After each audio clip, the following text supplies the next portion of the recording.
Want help to grow your business? Download BRiN, the world's first business advisor in your pocket. To find out more, visit BRiN.ai or search the App Store today.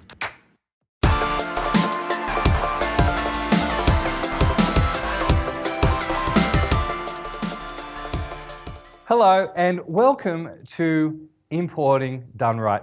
I'm your host, Brendan Elias, and today we'll be talking about the 7 biggest mistakes that importers make and how you can avoid them. So let's get straight into it. So the first mistake that importers make is that they choose the wrong product. And how do you choose the wrong product? Well, it's simple. You could pick a product that has a low margin, a low ticket price, an unproven market, a product that's at the end of the life cycle, or also you could get involved in a product that you don't really understand. So of the 20,000 students that I've taught over the last 7 years in how to get into importing, the biggest problem I find that recurs more than any other problem is that the student or the importer picks the wrong product. And we have a saying in importing, it's a little bit morbid, and that is that the patient's dead before he's even got to the hospital. And what does that mean in importing? It means that if you have the wrong product, it doesn't matter if you worked out the best shipping rates, it doesn't matter if you have a warehouse to store the goods that will freight them to your customer, it doesn't matter any of these things. If you don't have the product correct at the beginning, then you're in big trouble and you're not going to succeed. So let's talk about some of the mistakes that you can make. So firstly, one of the mistakes that you can make is to pick a product with a low margin. So what does a low margin mean? Well, low margin means that you're only working on a 10, 15, 20% margin. So have a think about that. So if you have a product that you buy for $10 and you sell that for $11, then you're working on a 11% margin. If it's a $11.50, that's a 15% margin. Or if you're selling for $12, that's a $12 margin. So instead of that, you should be selling products that you can at least double, right? So if you buy it for $100 or $10, you sell it for $200 or $20. That's really how you want to go. If you're bringing in the item and you're selling directly to the retail customer. If you're selling on websites like eBay, like Amazon, where they give you the customer, you can afford a slightly lower margin. The next issue that people often make is they often pick a product with a low ticket price. Well, what does that mean? Well, don't import toothpicks or toothbrushes or paper clips that sell for, 5, 10, 15 cents. If you're gonna do the hard work, you might as well make the most amount of money for your trouble. So import items that have a high ticket price. Items, for example, like refrigerators, like motorcycles that buy for $100, $200, $300, that sell for $300, $400, $500, $600. If you're doing the hard work, make sure you pick a high ticket item, not a low ticket item. The next thing that you need to be aware of is picking items that have an unproven market. And this is what a lot of people do. They say you're a chiropractor, right? And you love everything to do with adjusting bodies, and then you bring a chiropractic massage bed and you import that. And you're thinking, well, I love it, I'm into this, I'm very excited by this product, so I'm gonna bring in a 20-foot container filled with this product. Well, here's the problem. If you haven't tested the market yourself, or you haven't seen someone else prove the market, then you could lose a lot of money. So it's very important that you at least see that the item's selling successfully. Have a look at if it's selling through Google. If someone's got an online store, have a look at whether or not it's successful on Amazon or eBay. See if it's selling first before you bring it in. Remember, you don't have to be first to the market, you just have to be in the first third of the market. And that's a tip that you should very much take to heart. The next thing, of course, that people do is they pick a product that's at the end of the life cycle. So if you had a product, so for example, there was a time where the drone came out, and the drone was the coolest product ever, and then suddenly you could have an attachment to a drone, and then you had a selfie drone, and everyone bought these drones with the apps that connected to the iPhone or the Android, and they would fly everywhere, and the drone was the latest thing since sliced bread.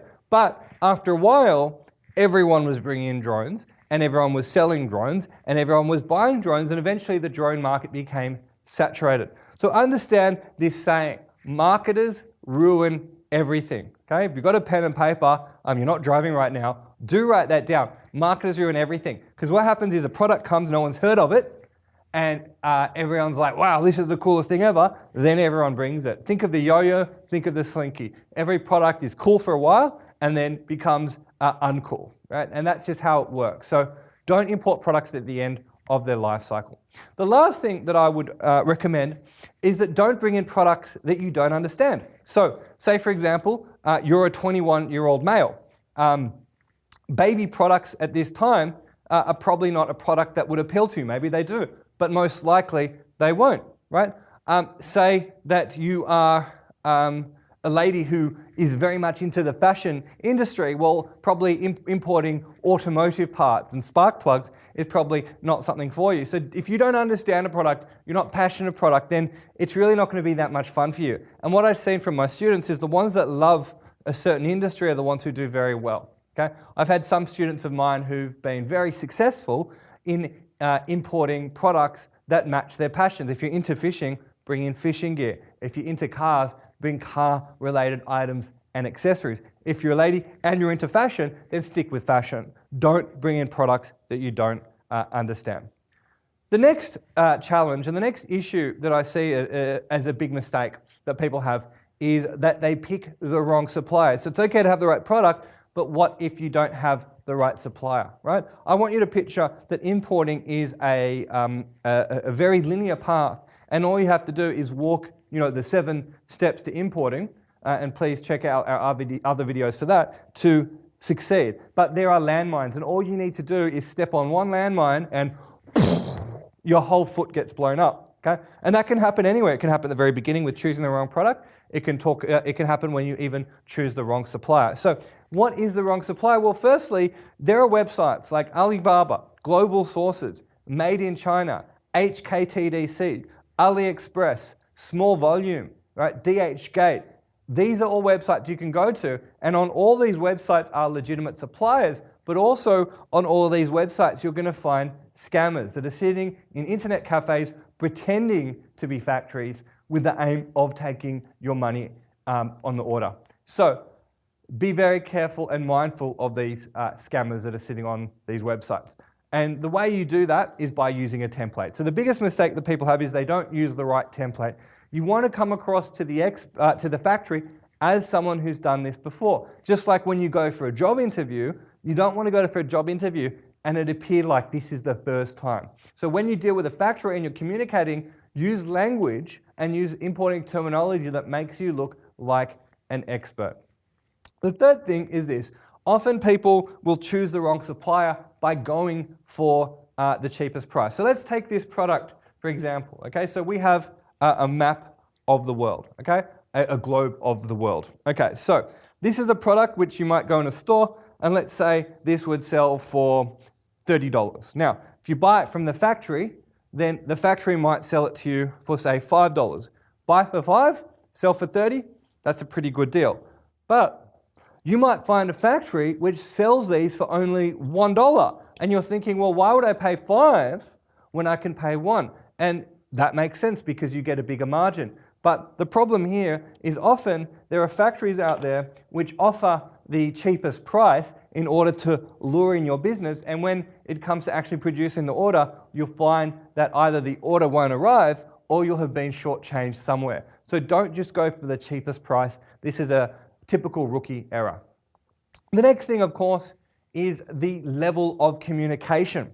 So often you'll have factories which are very easy to talk to and their level of written English is fantastic, and these are the factories you want to work with. But then again, you might find a factory which might have the price you want and even the product you want, but they might take a week to get back to you, right? Sometimes longer, and maybe you ask for something. My father, who was an importer before me, who brought Donkey Kong into my homeland of Australia, used to have a saying, and he said to me, his name was Nat Elias, he used to say to me, son, I asked the factory for a hammer and they give me a screwdriver, right? And he used to pull his hair out in importing. And what he meant by that is that he really never liked it when he would work with a factory and ask for a specific thing and they gave him something else. So always vet the factories for their ability to actually help you with the specific request that you've given them. And if they haven't, then perhaps consider paying a little bit more for a factory that is communicative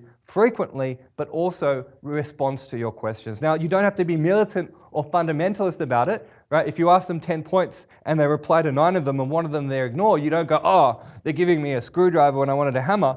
You just say, okay, here's the point that you've missed out on. Could you please cover this as I didn't get an answer? The other thing that happens is that a lot of people will do trading with a wrong supplier by picking what's called a trading company.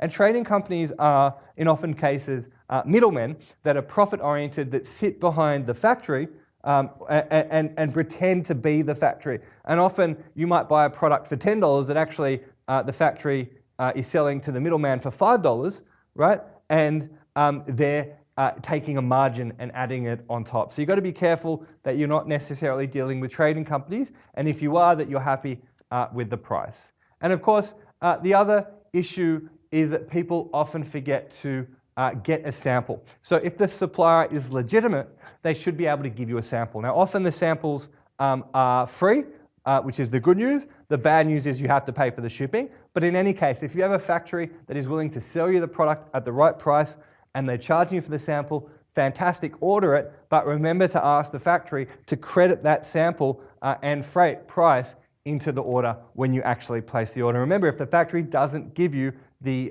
sample, then they're often not a legitimate factory and you should stay away from them. Okay, so the next issue and the next mistake that importers make that you need to avoid is not negotiating the right price, okay? And this is often a big issue, that the price is not actually done correctly. To continue enjoying this presentation, download BRiN, the world's first business advisor in your pocket. To find out more, visit BRiN.ai or search the App Store today.